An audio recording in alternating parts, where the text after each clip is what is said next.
지역의 현안을 시시각각 다뤄보는 헬로 이슈 토크 시간입니다. 목포의 한 사립고교에서 기말고사 시험 문제가 성적 상위권반이 쓰는 참고서 문항에서 출제된 사실이 알려지며 논란이 되고 있습니다. 수시 대학 진학이 높은 전남의 특성상 내신 관리가 중요한 상황에서 시험 부실이 반복되고 있는데요. 이와 관련된 이야기 지금 시작하겠습니다.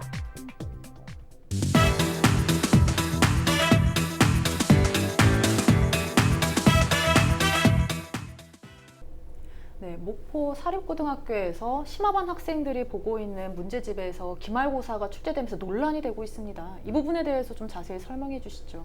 네, 사실은 이제 몇 주 전에 해당 고등학교 학부모님들이 저를 찾아왔어요. 찾아와서 하소연을 했습니다. 자기 아이들은 이제 심화반이 아닌 일반 반인데 이번 기말고사 시험지를 비교해봤더니 심화반만 보는 교재에서 한 7문제 정도가 수학 시험이 출제가 됐다. 7문제면 100점 만점에서 약 28점 정도, 그리고 30% 정도 되는데 이거 심화반 학생들에 비해서 우리 일반 학생들이 너무 불리하지 않느냐, 강력 이의를 제기했고 저한테 좀 해결해달라 이런 민원이 접수가 됐습니다. 그래서 바로 도교육청에 감사팀에 의뢰해서 현장 실사를 나가봤습니다. 근데 학부모님들의 말이 맞았어요. 심화반만 보는 교재에서 물론 이제 최초에 7문제였지만 문제가 되는 문제는 2문제라고 그래요. 근데 이게 문제 개수가 중요한 게 아니라 일단 특정 학생들만 보는 교재에서 문제가 출제됐다는 것 자체가 지금 일반 학생들에게는 불리기를 줬기 때문에 문제가 되는 걸로 됐고, 지금 학교 현장 해당 학교에서는 이에 따른 강력한 어떤 대응 조치를 한 것 같아요. 그리고 또 우리 도교육청에서도 후속 조치를 지금 취하고 있는 입장입니다.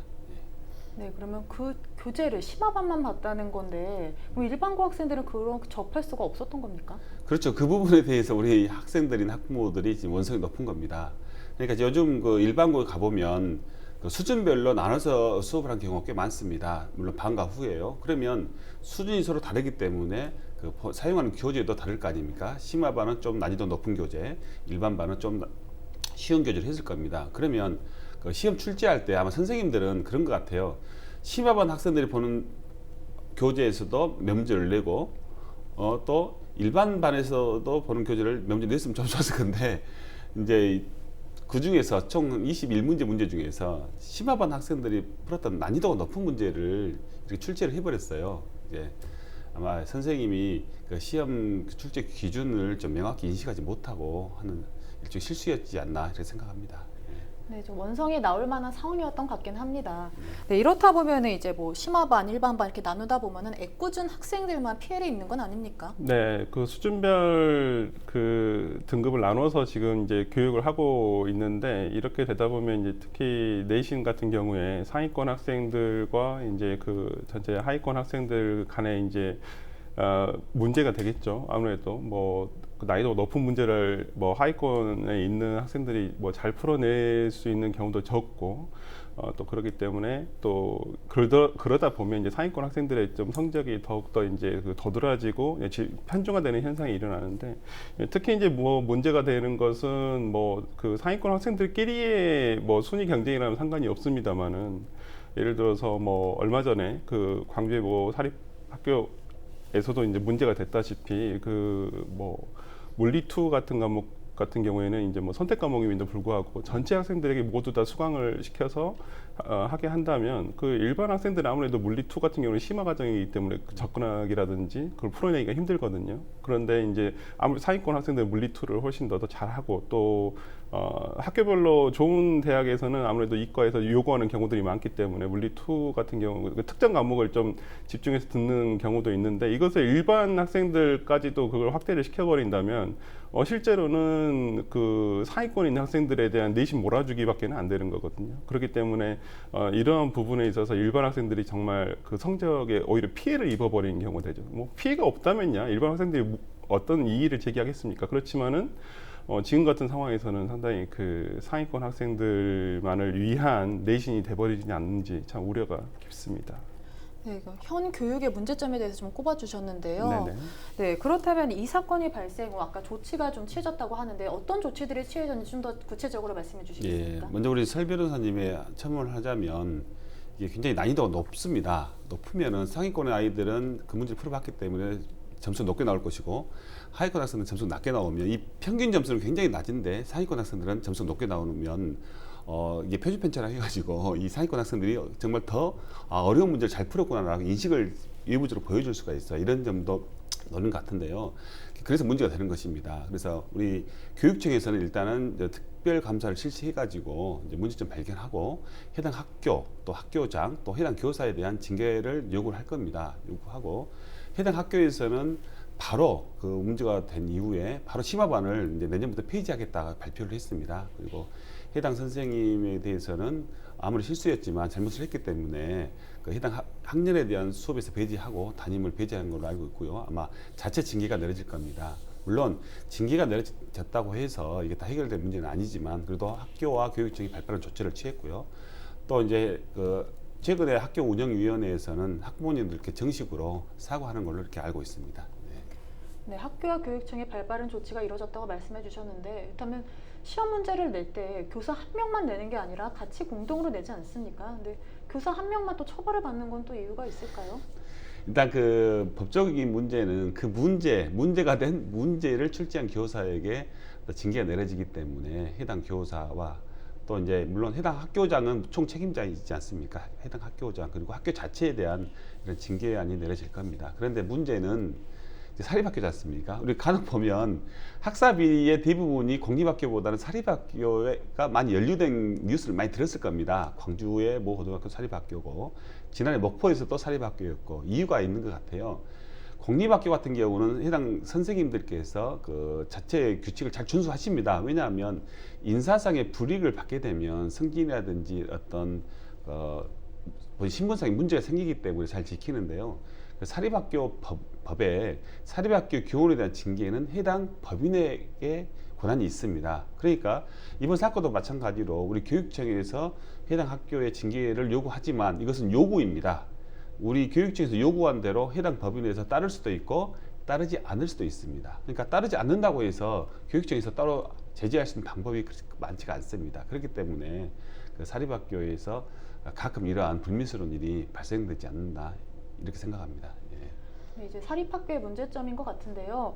네, 그렇다 보면 이렇게 솜방망이 처벌이 문제가 된다고 보는 사람들도 많이 있습니다. 어떻게 보십니까, 이 부분에 대해서는요? 그렇죠. 이제 방금도 말씀드렸지만은 강하게 처벌을 하고 싶어도 신문상에 처벌할 수가 없는 경우입니다. 또 그 학사비리 관련해서는 이게 뚜렷한 증거 찾기가 그렇게 쉽지가 않습니다.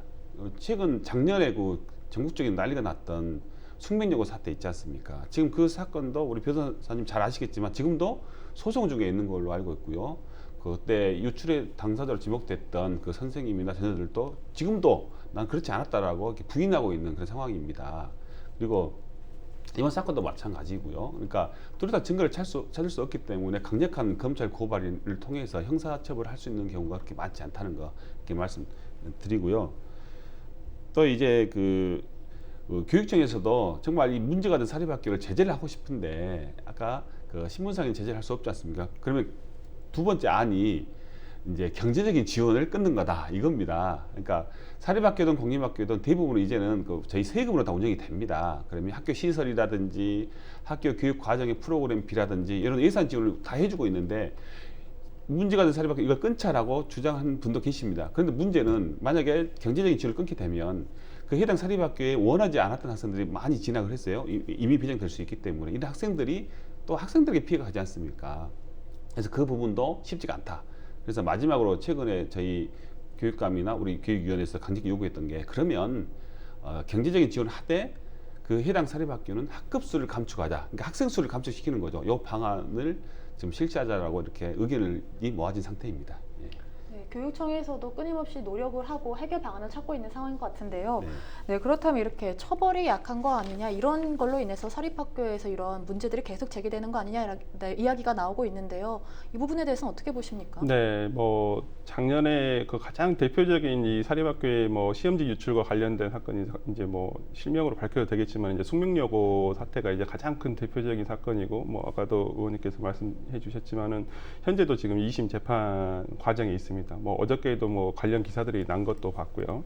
근데 이제 이 뭐 항상 이 시험지 유출과 관련된 것은 항상 지금 사립학교에서 문제가 되는 것은 항상 업무방해죄가 됩니다. 근데 업무방해죄라는 것이 5년 이하의 징역이라든지 1,500만 원 미만의 벌금형에 처해져 있습니다. 뭐 형 자체로만 보면 그렇게 뭐 다른 죄에 비해서 그렇게 중한 벌은 아니거든요. 그렇기 때문에 이러한 또 실제로 처벌되는 것도 굉장히 좀 뭐 그렇게 집행유예가 나오는 경우도 많고 실형이 나오더라도 뭐 2년 미만의 실형들이 나오는 경우들이 많아서 실제적으로 조금 처벌이 약한 것은 사실인 것 같습니다. 그렇지만은 최근에는 이 그 특히 시험지 유출과 관련해서 뭐 교직원이 연루가 돼 있다든지 아니면 교직원과 관련 있는 가족들이 있는 경우들이 많다든지 그렇기 때문에 이러한 것들을 좀 엄중하게 처벌을 해서 좀 그 교육에 있어서 공정성을 확보하는 데 있어서 좀 이러한 그 불공정성이 있는 요소들을 좀 제거할 필요가 있지 않느냐라는 것 공감대는 확산되고 있는 상황입니다.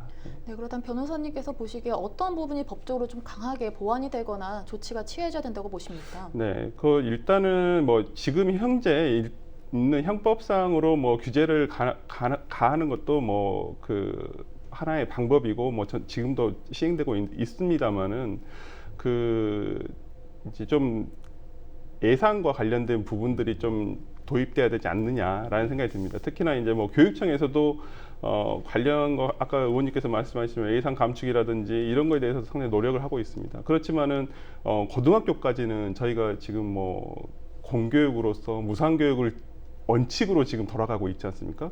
고등학교 교육 자체도 그렇기 때문에 애꿎은 진짜 학생들만 이 여기에 연루된 소수 학생 외에 나머지 학생들이 큰 피해를 볼 수가 있기 때문에 또 그런 부분을 할 수가 없는 부분이 있지만은 앞으로는 이런 관련된 법률이 나온다면 어떤 뭐 특별법이라든지 가중처벌 아니면 지금도 있는 뭐 특정 범죄 가중처벌 등에 관한 법률을 개정을 통해서라도 어떤 학교 업무와 관련된 특히나 그 시험이라든지 어떤 내신이라든지 이런 것들과 관련된 범죄가 있는 경우에 관련 교직원과 연루된 그 사람들에 대해서는 조금 가중처벌할 필요는 있지 않느냐. 그래서 일벌백계가 정말로 필요한 상황이지 않느냐라는 생각이 듭니다. 네. 네, 이제 관련된 법률 개정을 통해서 이제 가중 처벌이 필요한 상황이라고 말씀해 주셨는데요. 네, 이렇게 잊을만 하면 시험과 관련된 논란이 계속해서 나오고 있습니다. 이렇게 계속해서 논란이 반복되는 이유는 뭐라고 보십니까? 이제 가장 큰 이유는 이제 학교에서 특히 일반계고 특히 사립고에서 학교의 운명을 속칭 인류대학을 몇 명 보내느냐 이런 인식에 따른 것 같아요. 그리고 두 번째가 지금 대학 입시가 많이 바뀌었습니다. 학력고사에서 수능에서 다시 이제 수시 중심의 학생부 중심의 전형으로 바뀌었습니다. 그러면서 학생부 중심 전형의 가장 키포인트가 내신이거든요. 내신은 수능과 달리 수능은 전국적인 학생들이 경쟁을 하지만 내신은 해당 학교 내에서만 경쟁을 하기 때문에 그 내신이 워낙 중요합니다. 근데 문제는 내신이 중요하다고 하지만 또 수시 중심의 학생부 전형이 또 두 가지로 나뉘었습니다. 학생부 교과 전형이 있고 학생부 종합 전형이 있어요. 그러니까 학생부 교과 전형은 말 그대로 내신으로 가는 거고요. 학생부 종합 전형은 내신에다가 학교의 다양한 비교과 활동 아니면 인성 이런 면접을 통해서 가거든요. 근데 아직까지 지금 우리 특히 지역에 있는 사립학교들은 수시 중에서 학생부 교과 전형에 목을 매는 것 같아요. 그러니까 내신만 잘 받으면 좋은 대학에 갈 수 있다라는 인식이 팽배히 있습니다. 특히나 입시는 굉장히 변혁적으로 바뀌었는데 선생님들의 인식이 예를 들어서 국어 선생님은 나는 국어만 잘 가르치면 된다.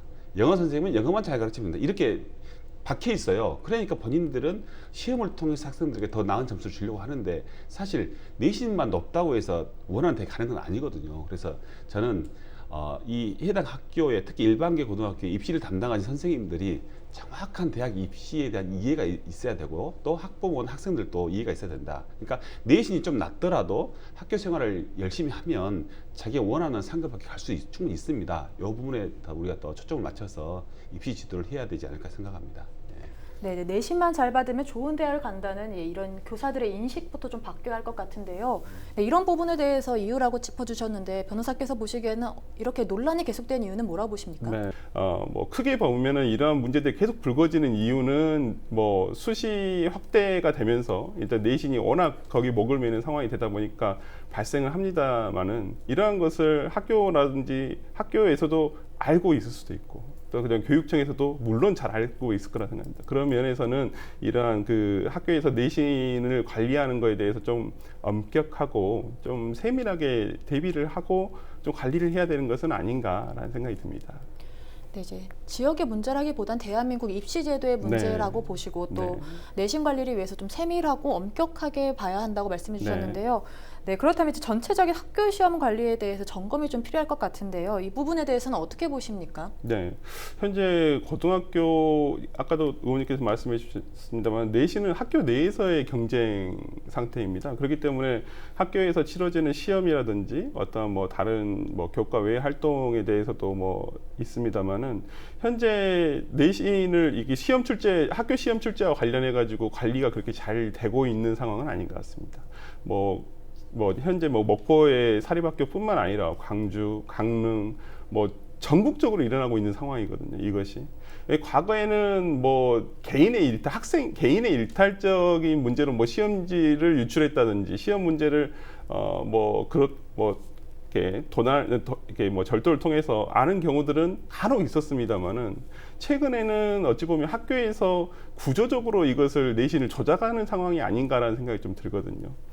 그렇다고 한다면 이런 문제들이 계속 불거지고 있고 모든 사립학교에서 이런 문제들이 있다라고 한다면 시험 출제와 관련해서 학교뿐만 아니라 그 다음에 교육청에서도 어느 정도 좀 감독의 권한이 강화돼야 되는 것은 아닌가 싶습니다. 우리가 수능 시험 때 보면 수능 문제지 유출에 대해서 상당히 그 관리 감독이 잘 돼 있지 않습니까? 뭐 과거에 한번 유출된 경우도 있었습니다만 이제 그건 사고에 불과했었고 그렇지만은 지금 현재 그 사립학교 같은 경우에 이제 문제지 시험 문제를 뭐 출제를 하고 그 관리를 하는 경우가 굉장히 또 생각보다는 허술한 경우들이 굉장히 많습니다. 특히 뭐 저도 이제 뭐 이번 주제를 다루면서 알겠어요. 나이스 같은 경우에도 이게 학교 그 교과 시스템 나이스 같은 경우도 외부 접속이 학교장에 허가만 있으면 외부 접속도 되는 경우들이 있고 그러다 보면 교직원인 부모는 자기 자식의 뭐 시험지와 관련해서도 외부에서도 볼 수 있는 상황이 돼버리거든요.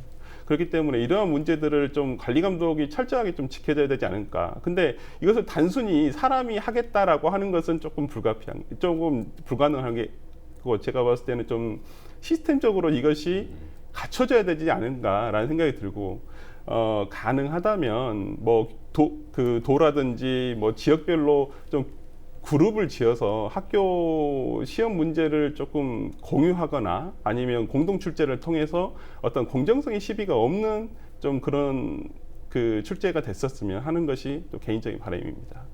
네, 그래서 교육청과 학교 측의 관리 감독이 시스템적으로 잘 강화되고 보완되어야 한다고 말씀해 주셨는데요. 네, 그렇다면 이런 일들이 반복되는 것을 방지하기 위해서 앞으로 어떻게 해야 하는 겁니까? 예, 저도 교육위원이 돼서 가장 강조한 게 절대 학교가 특정 학생들을 위한 학교만이 돼서는 안 된다. 그러니까 1등급만을 위한 학교가 아니라 설사 9등급 학생들에게도 필요한 그런 교육 서비스를 제공해 줘야 된다. 이렇게 강력히 주장을 하고 있습니다. 하고 있나 현실은 그렇지 못해요. 또 시험지 관리 방안에서도 지금 작년에 큰 사건이 발생되지 않았습니까? 그 이후에 특히 이제 시험지 관리를 위해서 CCTV 설치라든지 또 우리 교육청에서는 학사비리 전담 정학사를 또 한 명 채용을 했어요. 정말로 학사비리가 이제 가장 크다. 이렇게 교육청에서도 노력하고 있고 특히나 이제 시험을 보면 그 각 학교의 시험지를 다 교육청에서 수거를 합니다. 그리고 일제 그 시험지를 조사를 합니다. 과연 이 학교의 시험지가 시험 출제 지침에 위배됐는가, 특히나 선행학습법에 위배됐는가를 다 모니터를 하거든요. 근데 현재 이렇게 하고 있는데도 불구하고 계속해서 현장에서 이런 문제가 발생된 이유는 저는 그러고 봅니다. 수능이 과거에는 정말 중요하기 때문에 수능 국가적인 차원에서 이렇게 그 관리 감독을 하지 않습니까? 마찬가지로 이제는 내신이 수능만큼 중요한 시기이다. 이제는 그러니까 내신 시험 관리도 수능만큼의 그러한 큰 책임 의식을 가지고 해당 학교에서 해야 된다. 이게 저는 가장 키포인트로 봅니다. 그러니까 해당 학교 교장의 책무가 가장 크다고 봅니다. 네, 학교의 주인인 학생들의 피해가 가지 않도록 노력을 해야 되는 건 당연한 거고요. 또 내신도 수능만큼이나 큰 책임의식이 필요한 것 같습니다. 네, 오늘 이야기 여기까지 나눠보도록 하겠습니다. 두 분 고맙습니다.